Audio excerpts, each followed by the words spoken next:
Hi friends, तो पहले ध्यान से ये प्राइस देखो। तो प्राइस देखो कितनी है, 3 लाख प्राइस है। और इसका प्रोडक्ट मैं आपको दिखाती हूँ। तो ये है प्रोडक्ट, ये आपको 3 लाख में मिल जाएगा। तो हाय फ्रेंड्स, आज मैं जापान के एक मॉल में गई थी और वहाँ जाते ही मैंने कुछ ऐसा नज़ारा देखा। वो देखकर मैं हो गई हैरान।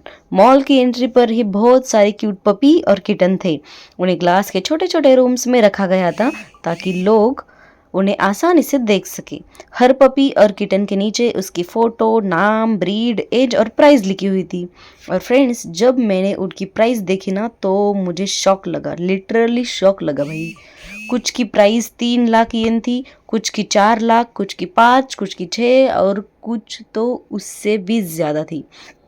मुझे नहीं पता इंडिया में भी इतनी प्राइजेस होती होगी या नहीं, लेकिन मुझे ये देखकर तो सरप्राइज़ हुआ। मैं तो सोच रही थी इतने पैसे में तो इंडिया में मैं मतलब बहुत ही अच्छी गाड़ी आ जाती।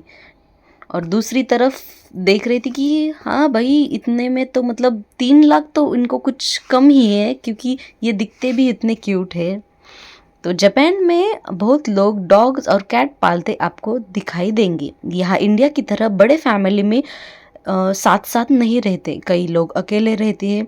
इसलिए पेट्स उनके अच्छे दोस्त बन जाते हैं और लोग अपने पेट्स को फैमिली की तरह ट्रीट करते हैं और उनका बहुत ही अच्छे से ध्यान रखते हैं। फिर मैं स्टोर के अंदर गई, मुझे देखने को मिला ये है स्टोलर।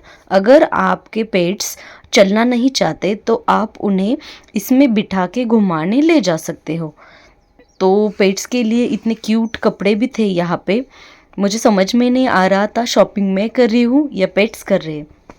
छोटे छोटे ड्रेसेस, जैकेट, बहुत सारे क्यूट आउटफिट वहाँ मुझे देखने को मिले। उसके बाद टॉयज़ का सेक्शन आया। अलग अलग प्रकार के टॉयज़ देखकर लगा कि ये पेट्स भी यहाँ खूब मज़े करते होंगे। फिर फूड और स्नैक्स का सेक्शन आया। यहाँ उनके लिए अलग अलग स्नैक्स, फूड्स और बहुत सारी चीज़ें थी। और ये है उनके बैठने के लिए। तो देखो, दिखाया भी है कि कैसे बिठाया जाता है। भाई प्राइस भी देख लो। ये है टॉयज़ का सेक्शन। टॉयज़ भी बहुत ही है, क्यूट है, लेकिन प्राइस भी उसका बहुत ही ज़्यादा है। तो स्ट्रोलर का भी आपको बताया ना मैंने कि बेबीज़ की तरह पेट्स को भी आप स्ट्रोलर में उनको घुमा सकते हो। सच में यहाँ पेट्स की लाइफ भी काफ़ी लग्जरी लाइफ है। कपड़े, टॉयज़, फूड, बेड, स्ट्रोलर सब कुछ अवेलेबल था। 1 मिनट के लिए मुझे लगा कि पेट्स की लाइफस्टाइल हमसे भी ज़्यादा बेटर है। मुझे ये पूरा स्टोर बहुत ही इंटरेस्टिंग लगा। वैसे अगर उनकी प्राइस थोड़ी कम होती तो शायद मैं भी एक पपी घर लेके आती। तो फ्रेंड्स, आपको जापान का ये पेट स्टोर कैसे लगा और क्या आप इतने एक्सपेंसिव पेट खरीदना पसंद करोगे? कमेंट करके ज़रूर बताना। और अगर आपको जापान से जुड़े कुछ ऐसे ही वीडियो पसंद आते हैं और अगर आपको जापान के बारे में और जानना है तो चैनल को सब्सक्राइब